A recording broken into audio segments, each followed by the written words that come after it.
Hey, we're going to continue with part 2 of our interview with Reverend Foster Clark, and the topic is a career that builds character, how to choose one, how to have a life full of purpose and accomplishment, and feeling really good about what you've done for your life's work. And who better than the good Reverend who started out in life as a troubled youth, was ordered by a judge to join the Air Force or else, came out of the Air Force after 10 years with more skills, and then couldn't find a job, so worked in car washes and found his way into pouring concrete. And one day he had the great idea to feed people around the world, and that's what he does now with his worldwide food ministry. So let's continue this interview, because here's a guy who knows what accomplishment and feeling good about what you do is all about.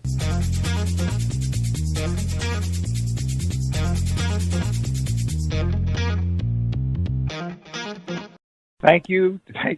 Take this job and shove it. This is a segment of the show where we talk about working in the trades and self-employment, possibly, for there's employment and self-employment. The trades offers lots of opportunity, lots of mobility. That's why I say the trades are the equalizer here in the United States. It's the area where you're on equal footing. You have the skill and you have the work ethic. You will be respected for that, and it is truly the great equalizer. Ask this blind guy who's earned an above-average income most of his life because of the trades. Anyway, first of all, I got to let you all know, you are listening to AmericanPatriotRadio.com, and we are live and on the air broadcasting right now. And this is I Love My Tools, the radio show, and this is your host, Mike DeZinno, America's Blind Tradesman. And I have my guest this evening with me, another presenter here from American Patriot Radio, Reverend Clark, whose show is coming up. You just heard the promo for his show coming up tonight, The Sounds of Passion. It's a great show. You folks out there who are in a committed relationship, you need to listen to that show, okay? It'll straighten out the rough spots for you and smooth it out, and you'll be happy that you have found each other.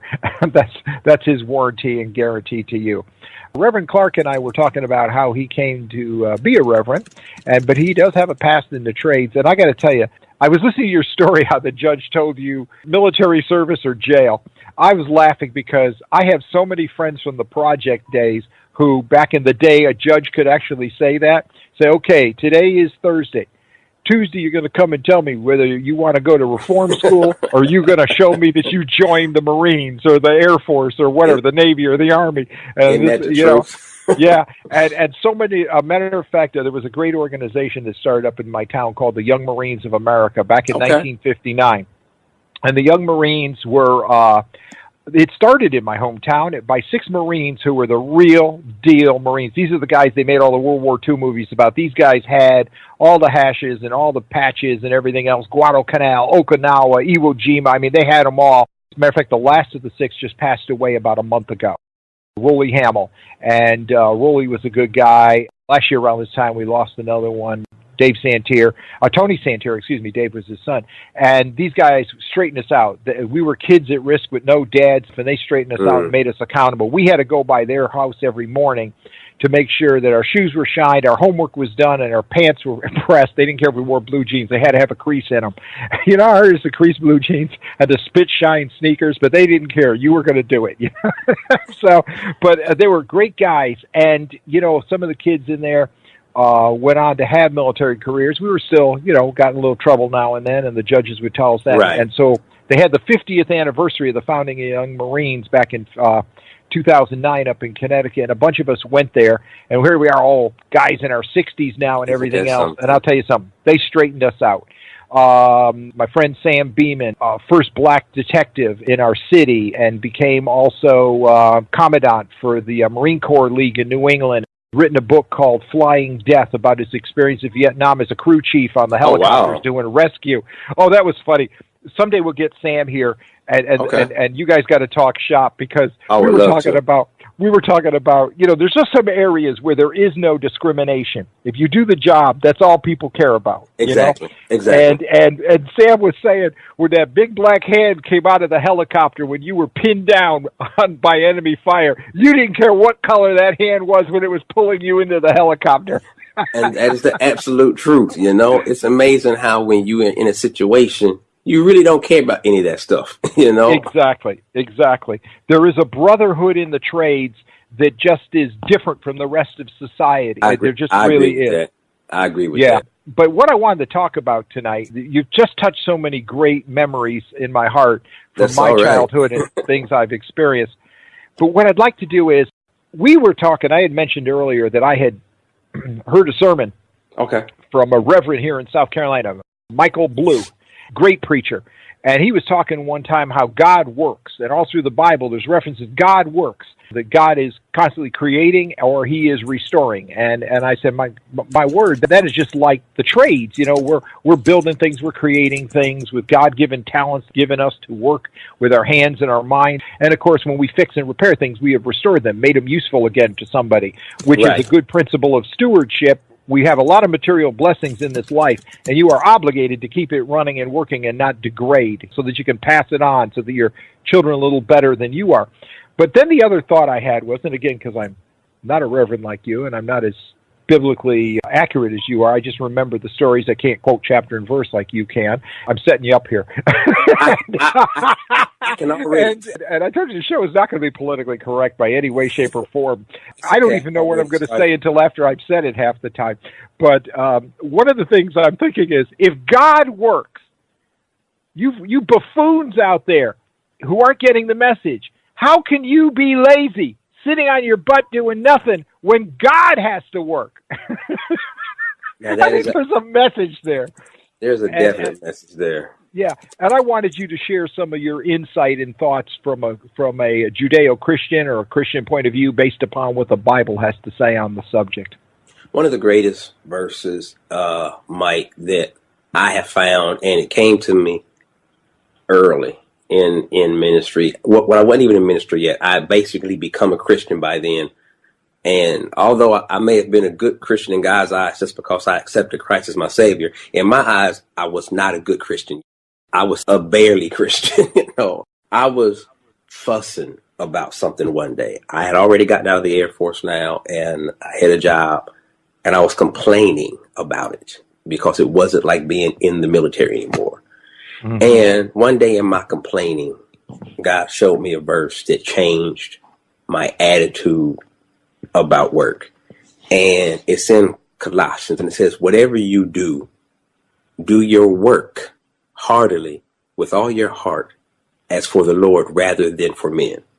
That means no matter what you're doing, what work you're doing, what job you're doing, do it as if you were doing it for God, not for man. That's God demanding excellence of us. Martin Luther King once said, if a man is to paint streets, let him paint that street as a Picasso would paint a painting. Do it to your very best. And when I read that verse, it kind of broke me down because that wasn't my attitude at the time. It really did, But I love it because in that, God always gives a promise, even in work. That's what got me. Right after that verse, it says, knowing that from the Lord, you will receive the reward of the inheritance. When you do everything, all your work, as if you were doing it for God, as if God's your boss, He's the one that rewards you. And if you give me a minute, after I got out the Air Force, I was just getting ready. I was just called into the ministry, and I had a pretty decent job, and a car wash opened up down the street. And I just felt in my heart like God was saying, go there. So I go there. I'm 35 years old, and I take this job at a car wash, making $5 an hour. I'm taking orders off some 21-year-old kid that I thought couldn't tie his shoe. And the boss lady at first wasn't going to hire me because she had seen I was in the military. I had been in charge in some areas, had done quite a bit of things. But she went on and hired me. I just started working. And even when there were no cars in there, I would be scrubbing the inside of the car bay. And when the car bay was clean, I would do something else. And she started just giving me pay raises out of nowhere. I would walk in the door and I get a pay raise. And I walk in 6 months later and I walk in and there's this customer in there. And she said, oh, that's Foster. He's our best employee. I just gave him a pay raise. Immediately that verse came back that said, from the Lord, you will receive the reward. If we work with all our heart, because that's how God works. And I love your intro because if God works, how can we not work? That would Right. be common sense, you know. Yeah, exactly. You know, if God's gonna work, and and that's what the Bible says in Genesis. After that seventh day, going into the eighth day, it said after God had finished all His work, it distinctively used the word work. After Hmm. He finished His work, He rested. That lets us Yeah. know we have to work, you know. Yeah, before we rest. See, some Exactly. people got that backwards. They rest and rest and rest and rest just in case someday they might have to work. They might have to work. They're well rested, right? Yeah. Yeah, when a man would work, and he would. That's from the song there with Merle Haggard. Sometimes I come across as being a real hard butt. And I'm cleaning up my language because you're here. But That's okay. You know, I I'm, think sometimes you have to be, and this is just me, now it's just me. I believe sometimes you have to meet people where they are. My dad used to, and my dad, I heard you tell a story about your father. As I was getting logged in, I heard you tell a story about your father and being in the bar, different things. My father was what I called a functioning alcoholic. He would sip all day long. And now, don't make no mistake, he was a very, very intelligent man. He started his own company, real estate and appraisal company, and was ranked as one of the top appraisers in the state of Ohio. But also, make no mistake, he was a functioning alcoholic. He just sipped all day long. And so by the time that you got to the end of the day, he was gone, you know. But my father at times would say things to us politely. And then there's times he would just get right up in your face and cuss you out. And it's amazing how, and I'm not advocating anybody cussing anybody out, but it was amazing how a lot of those lessons were the ones that stuck in me. It's like he knew I wasn't going to get it the Brady Bunch way. He had to give it to me the good times in your face way, or I wasn't going to get it, you know. So I think sometimes you have to be that hard, Mike. Yeah. And because of that, when I was a corporate trainer and I was out there teaching some stuff that I had learned, and I got to travel quite a bit. And wow. Sometimes some of the audiences would be as big as 7,000 people internationally from all over. We translated 19 languages when I was teaching, when I was working in the health industry. One of the things that I began to realize is you just got to say what's true. Yes. And I used to joke with the audience all the time. I tell them, one of the blessings of being blind is I get to say whatever I want, because you know what? I'm not intimidated by your dirty looks.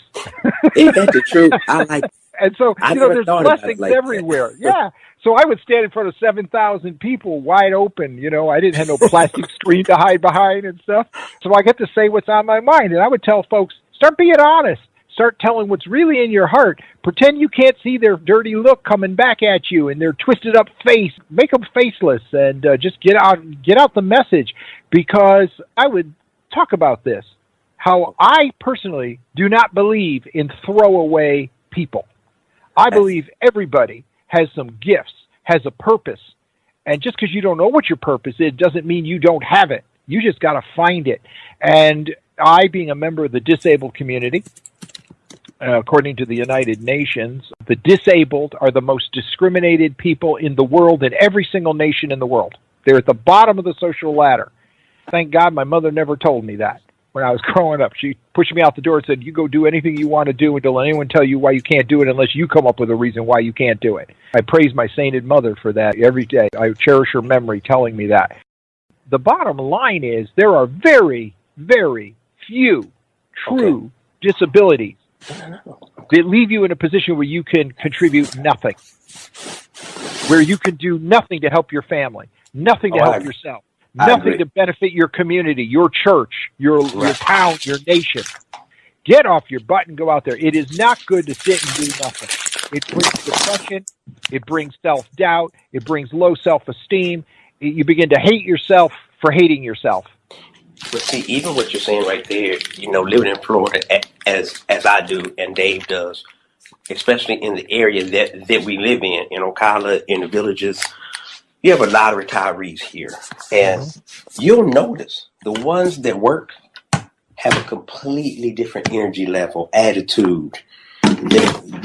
Because they're out doing something, their minds are working, they're thinking. And it's funny. I wanted to share with you mind going back to God's word. And in Ephesians, God's word says this. He says, "For we are his workmanship. We are God's workmanship, created for good works." And all of that is talking about doing something, doing something good. Every good work isn't per se a preaching Christian thing. A good work is what you're talking about. A person that builds, that goes out and builds something. Have you ever watched the face of somebody who, and I'm sure you have, Mike, watched the face of somebody who just walked into their first house? You could feel the energy. Oh my God. Yeah, it's amazing, especially if they had a hand in any small way of helping to build that house. They may not be a builder, but maybe they showed up. I remember I was going to a small church in Melbourne, Florida. I mean, a teeny church that had been there 80 years. And there was a deacon of the church who had been there probably about 30, 40 years. And they finally raised enough money to build a new church, a modern church. And every Saturday, there were 4 men in the church, me, the pastor, and 2 deacons. Every Saturday, we would be out there building the church, from laying the foundation. Now, I didn't know how to build, but I knew how to hammer. And if you tell me what to do, I get it done. After 2 years of building this church, it was amazing walking in and looking at what you had built. And like you said, like that word said, created for good works. Well, how many people in all that you've done, Mike, all the different things you've built, the people you've helped build things, you see their faces after it's done, especially if they had a hand in it. It's an amazing thing to look at. It really is. It's a transformation. It's all of a sudden they realize that there's the pride of having accomplished something. In my working career in the different trades, I was blessed to work in. I trained for a short period of time or a longer period of time over 325, I think it's 326, the exact number, apprentices. 20% of those are self-employed people today having a better life because as kids on a summer break or in their early 20s lost and wondering what they would do. I gave them a chance. I taught them some very specific skills, and they were able to earn great livings by learning certain trades and certain aspects of a trade that I taught them, and they perfected it. Okay. And they went on to have great lives because of it. A lot of inner city kids I worked with, too. I'll tell you, I had one company, we were a vinyl window replacement company. I built that company because nobody would hire me. Let me ask you a question real quick. Give me an opportunity. Yeah. Vinyl window replacing. I've never heard of that. Vinyl replacement windows. I said it backward. Vinyl replacement windows. That's where you take out the old leaky wooden windows and storm windows and you put in these new thermal pane windows and stuff. Gotcha. It's a retrofit. Okay, now that was a big deal, new industry in the early 80s. There were companies who wouldn't hire me as an installer and pay me per window. So I went and started my own company. And I went out there and installed 1,000 windows with my own hands. And we grew. We were so blessed that in 18 months from the day I opened that company, 18 months, we were the largest consumer of window products from 5 major manufacturers in the state of Connecticut. Are you kidding? And my competition were businesses that were 25 years in business, and I was bigger than them. And I had inner city kids that nobody would hire, making between $600 and $1,300 a week in 1985. Which is a huge number. Oh, that was a huge, it changed their lives, and they were doing absolute perfect work. And they started work at 7 in the morning, and they wouldn't come in with the trucks till 8, 9, 10 o'clock at night. My warehouse was in the ghetto, and I say that with great affection. That just means a place where all your neighbors are poor like you. That's all that means. Doesn't mean anything else. And I lived on the first floor of an apartment going into a parking lot that led to the 8-car garage I had and back warehouse that I had that ran the company out of. And I remember 11 o'clock on a Saturday night, hearing somebody pull into the parking lot, and I hear one of the doors on the building open. I go, oh, man. So I grab me the aluminum baseball bat and go back there expecting I'm going to find someone breaking in.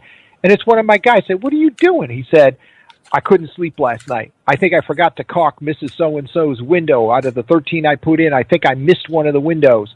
And I made an appointment to go see her tomorrow after we get out of church. That's how much they cared about their job. He came over to get a tube of caulk to match the color she had on her house, and he was going to do it all on his own and not even tell me. That was how much they cared about how much pride they had in their work.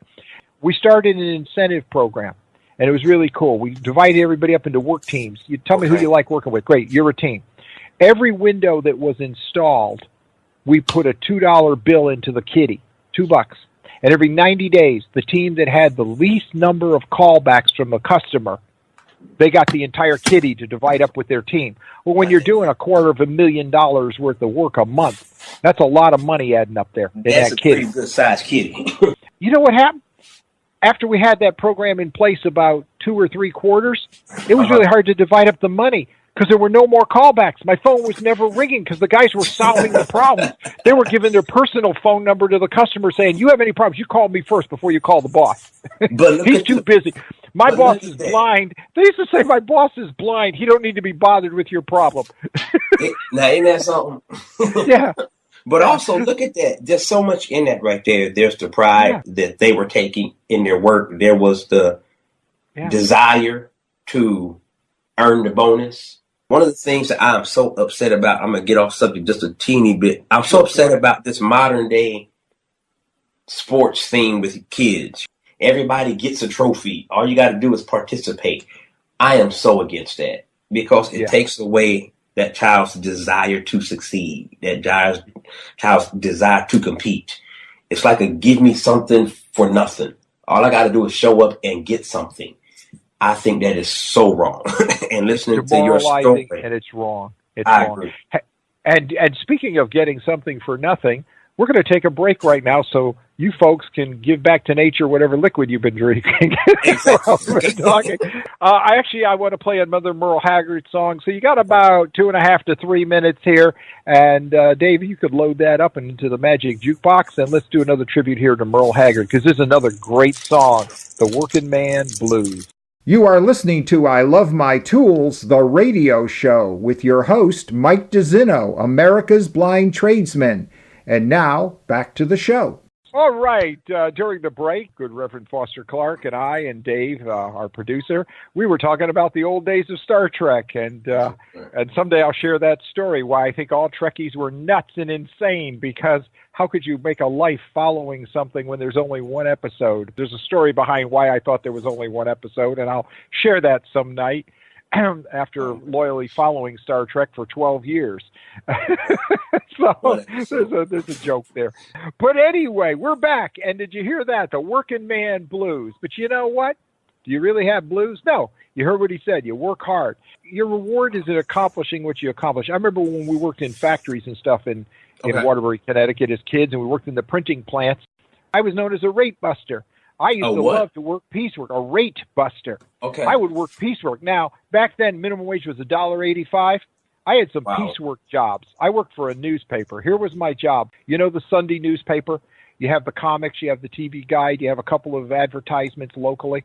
Right. Okay. Well, what we used to have to do is we were known as inserters, and we would have to prepare those magazine sections. So we got a comic, we would open it up like a pamphlet, and into it we would stick a TV guide, and we'd stick 1 or 2 or 3 or 4, how many advertisements had to go out that week. Okay? For every 3 of those that I did, I got paid a penny.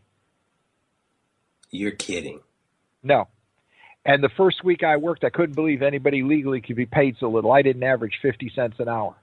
But I found me a mentor, a guy who was like the John Henry of inserters. This guy came in and he was like a machine. And I asked him if he would teach me his tricks.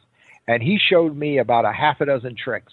And my production went up to $1.50 an hour. Minimum wage was $1.85. Wow. So I tripled my income in 1 week, and then I asked him for some more tips. And when he saw I was a hard worker and I was serious, he said, I'm leaving soon, because he was like 26 years old. He finished college. He was going into accounting. He was going to be a CPA. He was in the Air Force, served there too. And he said, here's what these other guys don't know. And he showed me tricks. He showed me how to position stuff, how to go get it, how to work your plan, don't even go to the bathroom without coming back with something in your hand that you're going to need in 10 minutes anyway. And he made me so efficient that within 6 months, I was averaging over $7 an hour.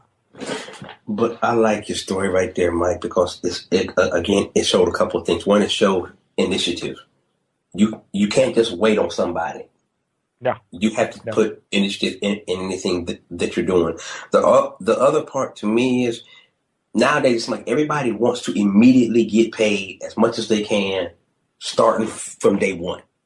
but you're not willing to take less to learn the best way to do something to get where you want to go.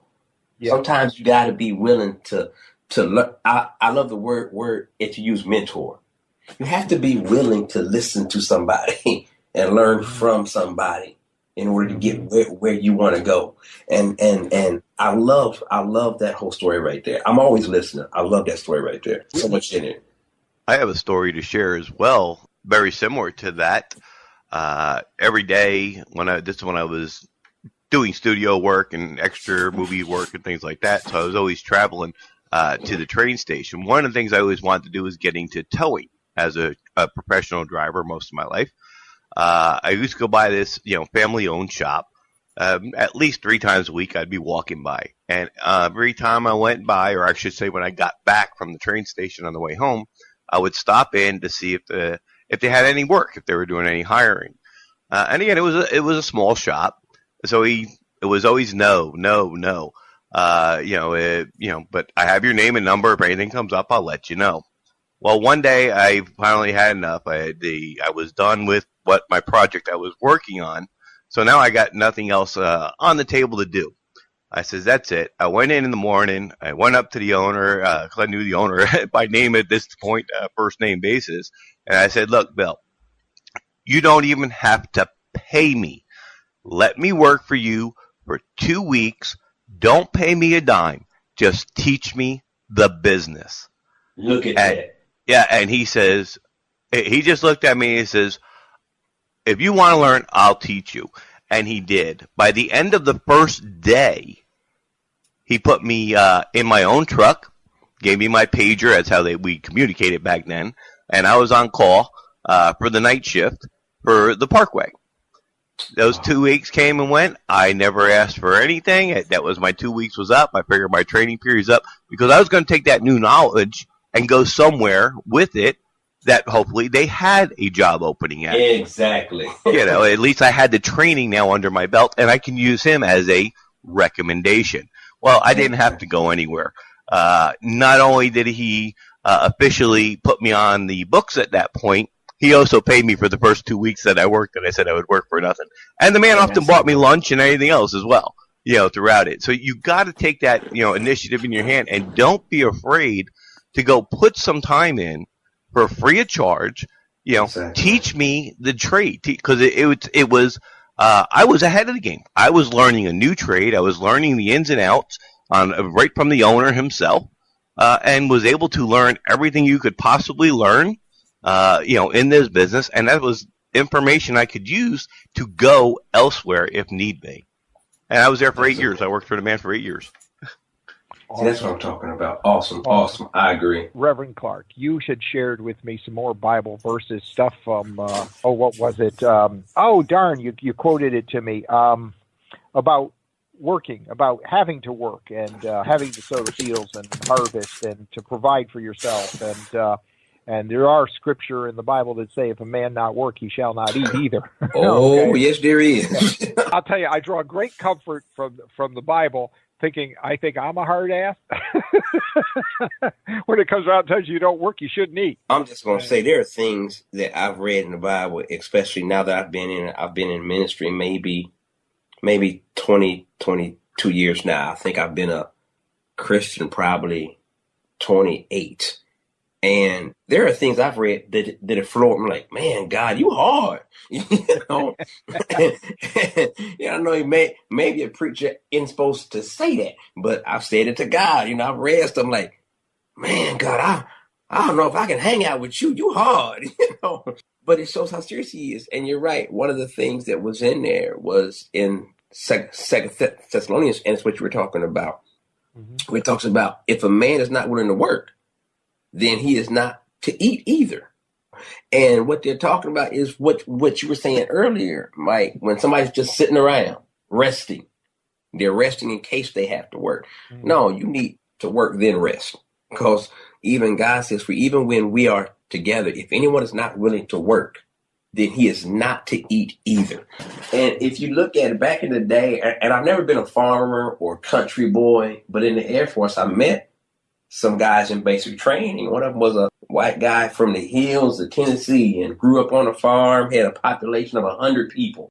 And he would say, even before they ate breakfast, they'd get up and they'd go milk the cows or whatever they had to do. Mm-hmm. Then mom would say, okay, let's go eat. When I was in Bangladesh, India, I was in Bangladesh about 6 years ago doing a seminar and a revival and a conference for preachers and leaders. And I was staying on a youth campground in Bangladesh. And one morning I woke up and it was about 5 a.m. and I looked outside and there were a bunch of kids out in the field harvesting wheat.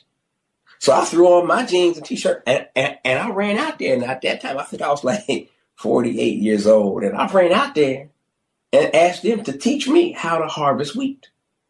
So all morning, I'm harvesting wheat with them. And it was funny. It's a funny story. I cut my finger because I wasn't as good as they were. So I got this knife and I'm just slicing wheat. And I sliced my finger and the blood's just gushing everywhere. And one of the kids ran up. And he couldn't even really speak English. And he saw the blood. And he had this dirty, sweaty hanky around his head. Mm-hmm. And he goes to this plant and he gets this dirt out the ground. And then he gets some plant with some white looking substance in it. And he's just mashing it into the wound. Mm-hmm. Now, I don't want to tell him no because I don't want to offend him. At the same time, I'm praying, please don't let this be gangrene, Lord. But the kid knew what he was doing, and he's rubbing his dirt in there and this stuff, and he wraps this sweaty towel around it. And then one of the ministers asked me if I wanted to quit. I said, no. If they can harvest wheat, I can harvest wheat. So we hung out there for hours, and the kids were yelling back and forth. At the end of the day, we did this service, and there were over 200 kids in the service, and the dinner bell rang. And I told the interpreter, because I had an interpreter, I said, tell the kids they can go eat. And he told them, and none of the kids left. And I said, did they understand? He said, they understand. But since you came out there and worked with them, they don't want to leave. And it was amazing. They stood there the whole service. And I was watching God bless them, but it all started because I was willing to go out in the field and work with them. It was an amazing thing. There is so much involved in God's plan for us and in work. Work pays so much more dividends than just money. It really does. Yeah. And even in construction, I live the farm lifestyle because I get up in the morning. I might have something to drink. If it was a cold morning, like a cup of hot chocolate or something like that, or a glass of water. But then I went out and I finished loading my truck, and I got all the equipment and I did everything. And then maybe on the way to the job, I'd stop and have breakfast or something, because I just don't see how you can jump out of bed and eat first thing in the morning. You got to get it going. And I like the way they do it on the farm. But the same thing with wound care, I'm thinking about it all the time. Oh yeah, slip with a lath knife, with a utility knife, and slice down the side of your finger. And most people run to the emergency room, and it's like, no, go get some Kleenex or a napkin left over from McDonald's or Burger King from the day before. Wrap it around your finger and go get a roll of black electrical tape and wrap it up. And that was wound care on the job. And then later on that night, or lunch or something, to take care of it. Yeah, and it's like, never get sick. Everybody else who works indoors and stuff, they got the flu, they got this, they got that. You're working outside sub-zero weather, and you come in the house and your hands are warmer than theirs. Snow, exactly. Never get sick. Exactly. And everybody's catching all these diseases, and you're out there and you're healthy as an ox, and you don't get infections. And when you do, just soak your finger in salt water and just take a needle and just rip it open and drain it, and you're fine again. Taking the napkin, the duct tape, or a black electrical tape, that reminds me of that TV show, MacGyver. That man would build an airplane out of duct tape and sticks. Well, just to talk about something here, a little off subject, but kind of on subject, that wonderful TV show, Mythbusters, they had a whole series where one day they actually built an airplane out of duct tape and flew it. Are you kidding me? No, they did. It was an episode. They got it to fly. They launched it off a cliff, and it took off and flew. I don't know if it was a glider or had an engine in it or what. I didn't get all the details, but they were doing the end of the series. It ended this season, and so they were showing some of their best shows, and they built an airplane out of duct tape. Oh, this stuff is phenomenal. I mean, we won World War II because they invented duct tape. Oh, I believe in that. I remember being in the Air Force, Mike, and we were out in the field. We were training to go to the first Gulf War. And one night, we're all just sitting out there in the field about 1 a.m, and somebody just asked, if you were stranded on a desert island, who would you want out there with you? And they're naming all the hottest girls of that day, your Brooke Shields, your Janet Jacksons, your Farrah Fawcett and them. And I'm sitting there listening. All of a sudden, I said, I want MacGyver. And everybody started laughing, like, what's wrong with you? I said, okay, y'all can have the girls, but if I got MacGyver, he'll build me something to get me off that island, Yeah, while you're stuck on the island with one woman, all the rest of them are mine. Thank you, So, hey, that's what building will do for you, I just got to do something here real quick. You're listening to I Love My Tools, the radio show with Mike DeZinno, your host. Dave Miola is producer, and of course, Reverend Foster Clark. And we are discussing the Christian lifestyle and what's the Bible got to say about work that builds your character and keeps you honest along the way, and how you treat the people who are paying you. Because there's a lot of temptations in life, especially when you start involving money and people. And so we're talking about that. And what we're going to do right now, real quick, we're going to take a quick break. I want to do one last song that is a tribute to Merle Haggard, who passed this week. And we did Patty Duke earlier in the show, so we lost two great entertainments this week. Entertainers, excuse me.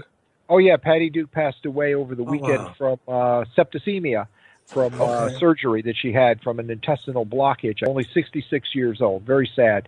See, that's why you got to tune into the show. You learn all kinds of news you can use. Right after this, we'll be back. And I want the good Reverend to make his closing comments because he is giving us some serious food for thought here tonight. And we'll be right back after this song from Merle Haggard. You are listening to an episode of I Love My Tools, the radio show, with your show host, Mike DeZinno, America's Blind Tradesman. And now, let's get back to the show.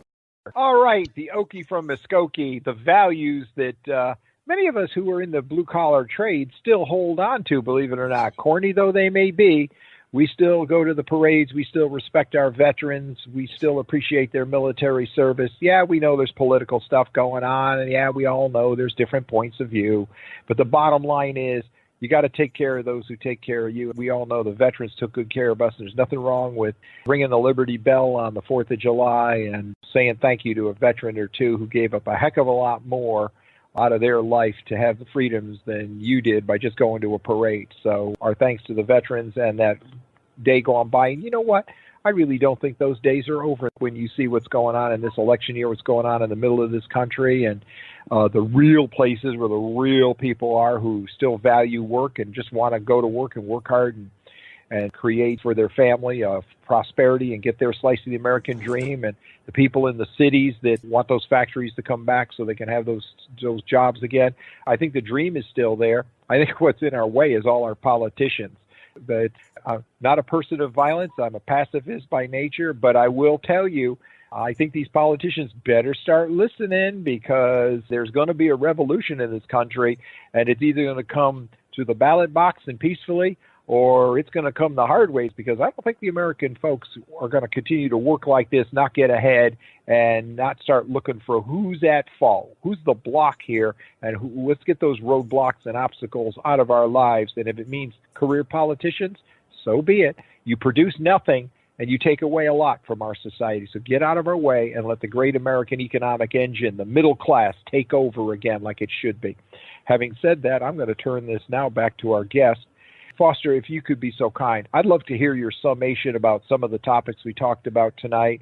And Rev, give them hell. I got a kind of a hell verse for you. Okay.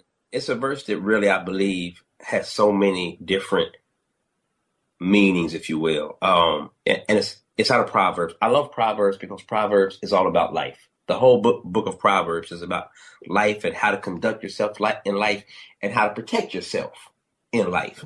And the Bible, it says in Proverbs 16 verse 27, idle hands are the devil's workshop, and idle lips are his mouthpiece. When you have nothing to do, you don't work, you don't exercise your mind with the job, to create something, to do something. Your hands are doing nothing. It creates opportunity for every kind of misdeed, every type of idle thought, anything your hands can go to that could cause you to end up in an area of temptation or wrong. That's one way that God helps us stay focused, is through work, through putting your mind to doing something positive for yourself, for your family, and by all means for somebody else. If the only person you're working for is you, you're missing the point. Whatever you're doing has to be to also benefit somebody else. And if we would just get that mindset that whatever my life is doing, I don't care if you're a McDonald's worker or if you're a concrete pourer, if whatever you're doing, yes, it's to provide for yourself and your family, but it's also to bless somebody else. You won't have a whole lot less time to mess up somewhere. That's why it says idle hands are the devil's workshop. It's the absolute truth. And God's blessing is in hands that are doing something. His word says that God will bless the work of my own hands. It's in Deuteronomy. He will bless the work of my own hands. So if I have to do something with my hands to get God's blessing, then that means if I'm doing nothing with my hands, I'm not getting his blessing. So you have to do something. You have to put your hands to work. And we were created for good works. That means to bless somebody else.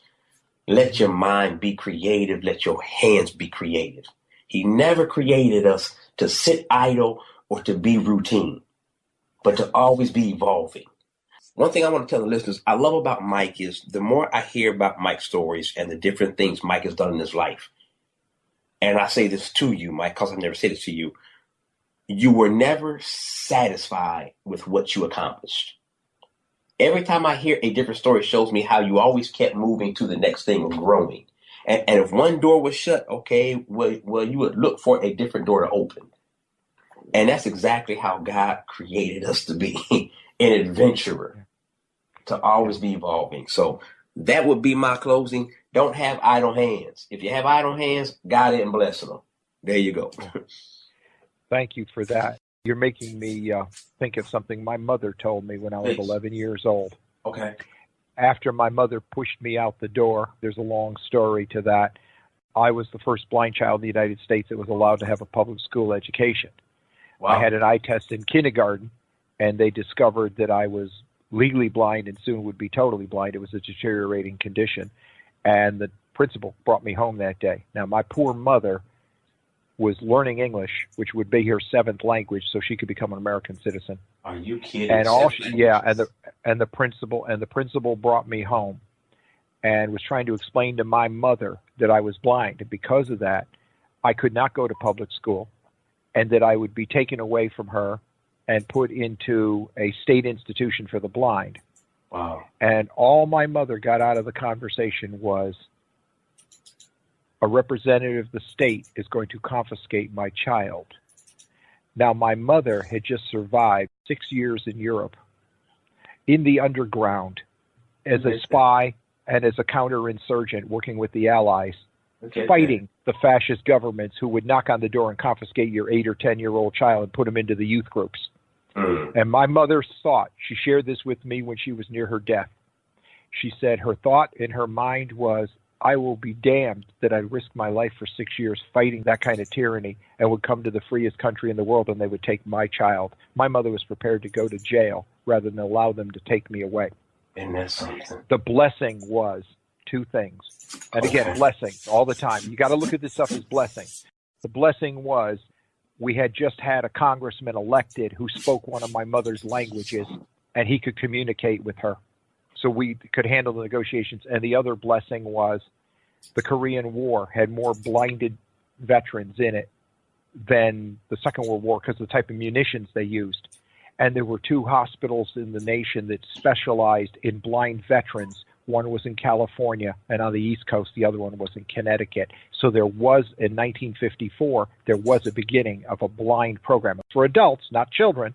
Okay. So with that 2 things coming to convergent, and a saint of a woman, a first-grade teacher named Rosemary Wagner, she's gone now, But she said, yeah, I'll take a blind child in my class.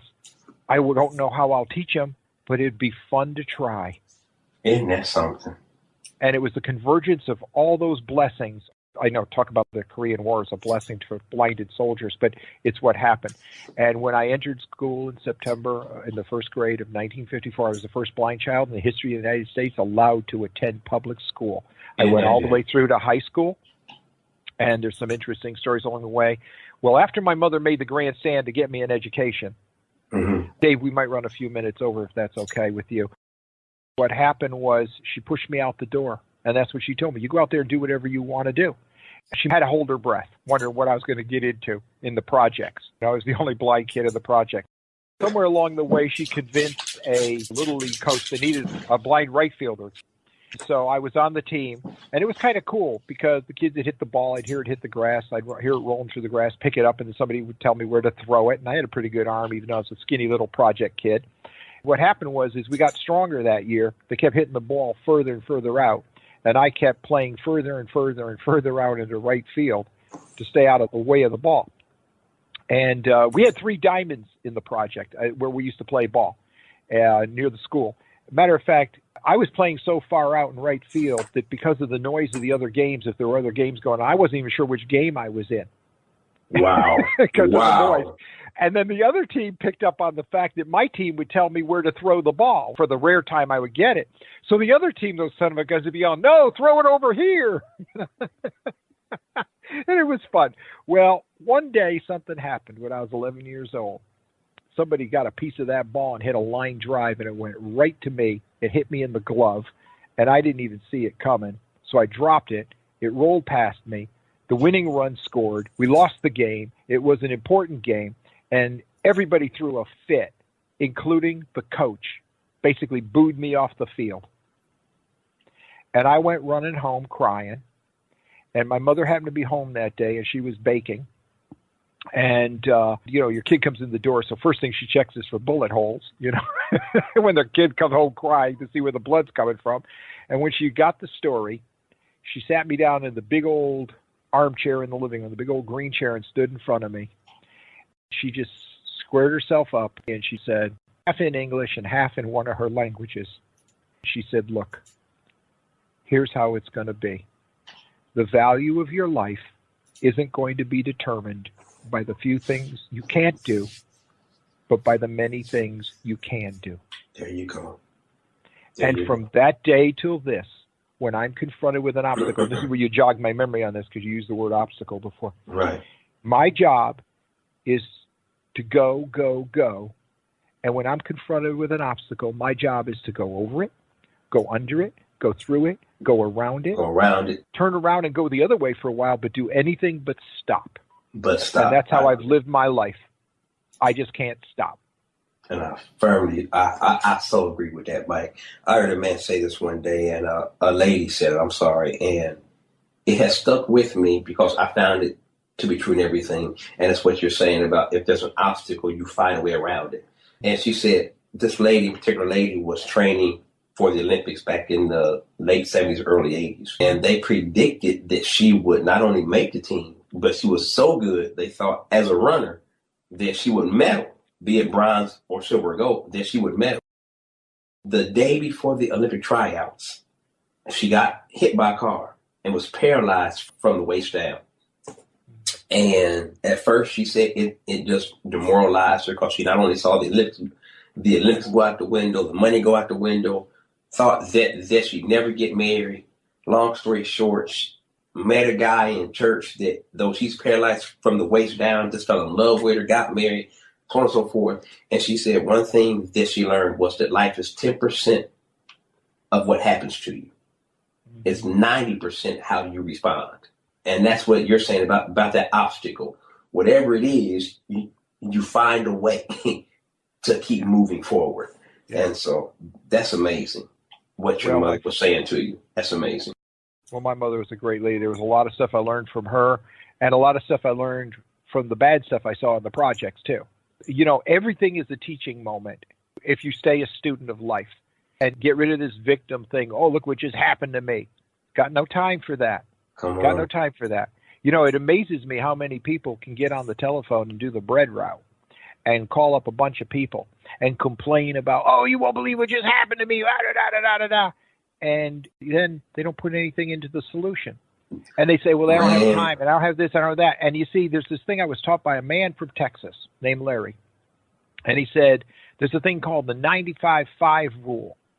And I said, the 95-5 rule, and I thank him for teaching this to me when I was a younger fella.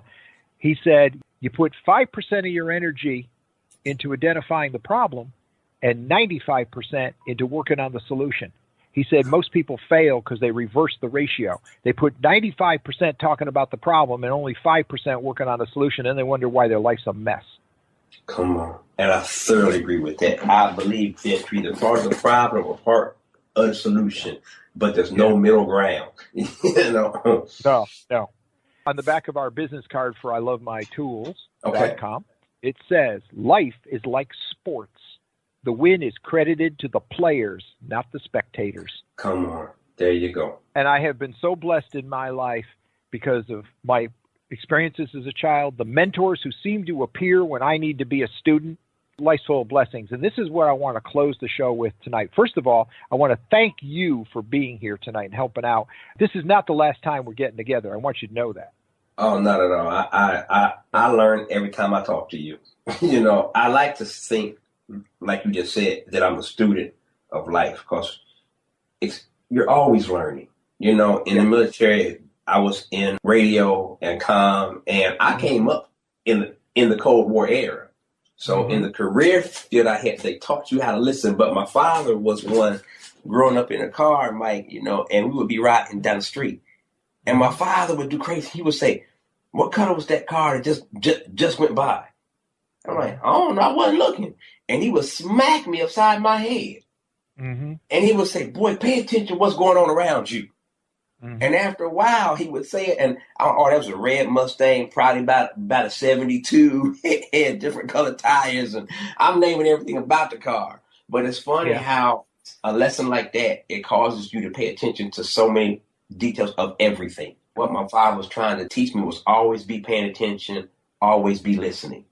And so even as you're talking, I'm sitting here listening, so I've enjoyed it. I learn a lot every time. Dave, as far as the studio and the stuff goes, every time I talk with Dave, it just blows my brain away trying to understand all that he does and produces. And so you got to be a student of life in every area.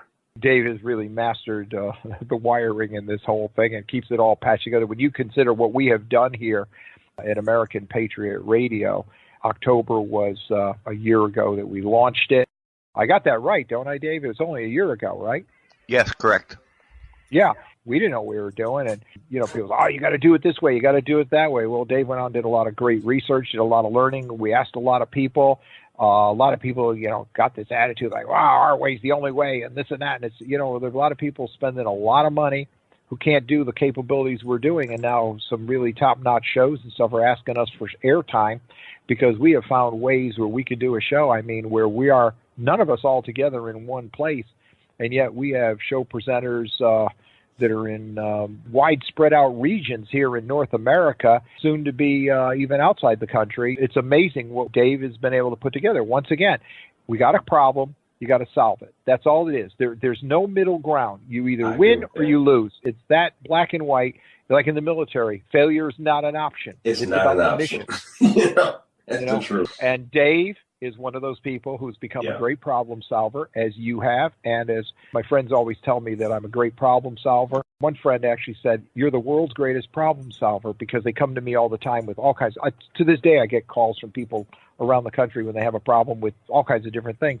And I can't take any credit for that, because the reason why I'm a good problem solver is because life has blessed me with a lot of practice. With a lot of solving practice. Problems. Because it's given me a lot of problems. Yeah. And you see, you got to look at it that way. Those are just opportunities to stretch, to learn a little bit.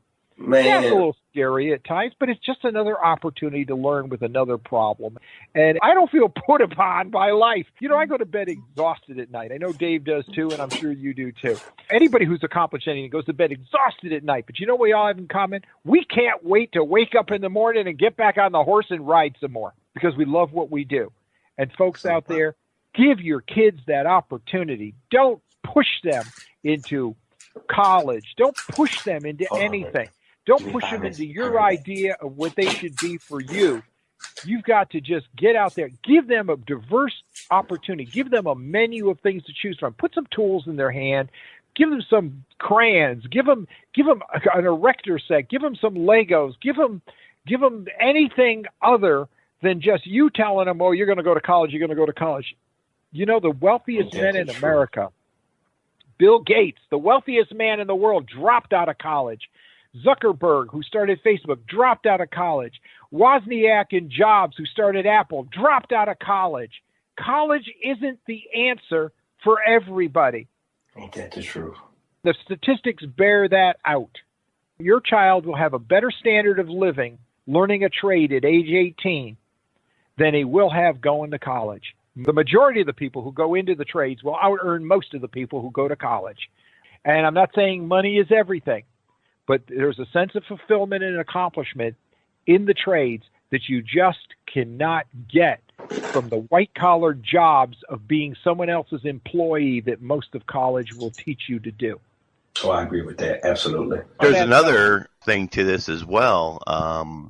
We like to point out, let's say, to our grandkids or, even our children, when you're in the trades, 20 years, 30 years later, I can take my grandkids, drive them through the tri-state area, and I can literally point to buildings and says, I helped build that. I put that roof on. I did this. I did that. You go to college, and if you're, wearing a suit and tie and you're working in an office building, what do you have to show 20, 30 years? Can you take your grandkids there and say, oh, yeah, I filled out that document? Right. So there's this other part of the pride of accomplishment. It's there. You can build something that's possibly going to outlive you. And it's part of a legacy. It's a form of a legacy. Dave, that's what locked me into the trades. When I was working in the printing plant at the newspaper, I had two jobs. They were sister companies. And I was going to college. And a few friends of mine knew I was pretty handy because we had the band. And I used to build the speaker cabinets for the band. And I used to do little repair jobs and stuff and keep things running. And, it was my job to put the new clutch plates in the truck and everything that the band had and all that. And I was known for being able to fix things and do things. And one day a friend of mine said he was painting a house, a multifamily dwelling, and there were some broken railings on the front porch, and they didn't want to get involved. And would I come and repair those railings? Now, I'm going to tell you, I was relatively young at the time. My tools consisted of a hacksaw, a hammer, a file, and a square and a razor knife. That's all I had for carpentry tools. Up until then, I had pretty good mechanics tools. I had a radial arm saw because I just like messing with that for cutting wood. And I can tell you where the house is. I could take you there, Dave, if we ever go back to Waterbury, Connecticut. And all I had to do was take 4 2x3s and just cut them to the right length between the porches on the railings, put them in, and then put the little balusters back in. That's all. I did that, and it was no big deal. And they paid me to do it, and they paid me actually more money than I was earning at that time at the sister company of the printing place, which was $2.35 an hour. They gave me some ridiculous sum of money, like $20 or something cash. And I enjoyed myself. It was a beautiful day. I was outside. I wasn't in a basement of a building breathing paper dust and ink and oil and stuff. And I really enjoyed it. But I'll tell you what happened, Dave. Every time we were going down that road, which led to one of my favorite hot dog stands in town, I would ask who they were driving the car, stop the car, and look at the railings. Did they still look like they were okay? And a few times I got out of the car and just went and touched them and saw as a year, 2 years went by, they were doing great. And those guys started asking me to do more work and more work and more work. And before I knew it, I was on a job one day wearing one of them little cloth aprons that you get for free from a lumber yard. And there was an old-time carpenter there. He was in his 50s. And he left for lunch. It was payday. They paid us in cash in those days. And he left for lunch and came back. And he said, "Kid, if you're going to be a carpenter, you got to look like a carpenter." And he handed me my first leather nail apron. And from that day on, I called myself a carpenter. Amazing. It was great. Somebody believed in me. This guy took $20 of his money and gave it to me as a gift. He wouldn't even accept payment for it. He just believed in me. And sometimes that's all we need is somebody who believes in us. Not to outdo the Reverend here, but we know who always believes in us, even when we don't believe in ourselves. That is the absolute truth. Absolute truth. There's times when you don't have it in you.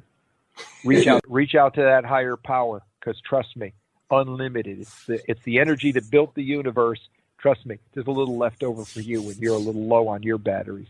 So, and be aware when God brings certain people across your path, because that could be the answer to your prayer. You know, exactly. Having said that, questions are at questions@ilovemytools.com. Comments are at comments@ilovemytools.com. And if you'd like to know if you're smarter than a blind tradesman, go on over to ilovemytools.com and see the 2 quizzes we got up there, one for Chrome and one for Facebook. And please feel free to participate. Dave, thank you for your input and helping out. Reverend, thank you. Folks, you're listening to American Patriot Radio. I Love My Tools, the radio show. Go on and check out our website at ilovemytools.com. Your comments are always welcome. And why don't you join the crew and become part of this movement here? Let's get this country working, because there's nothing wrong with America right now that about 20 million good jobs wouldn't fix instantly in this country. Let's all go to work. Let's all help each other, and let's make this country what it was always intended to be, a place where hardworking, self-determined, kind-hearted people prosper. That's what the American dream really is. Dave, because of your truck driving experience, I'll close the show in honor of you tonight, Dave. Thank you for joining us in this episode of I Love My Tools, the radio show. We'd like to have you subscribe to America's Blind Tradesman, our YouTube channel, so that you can be kept in the know on the Million Job Movement, where we help 1 million deserving Americans find high-paying careers in the construction trades, and also our Anyone Can Win entrepreneurial training program, where step-by-step I will share what I learned, how to become self-employed in the trades, and live the great American dream for yourself. Anyway, just click on the button right there that says subscribe, and also click on that button that says you like this and you appreciate the work we're doing to help our fellow Americans find rewarding careers and to feel good about what they do every day. Take care, and I'll see you in the next video.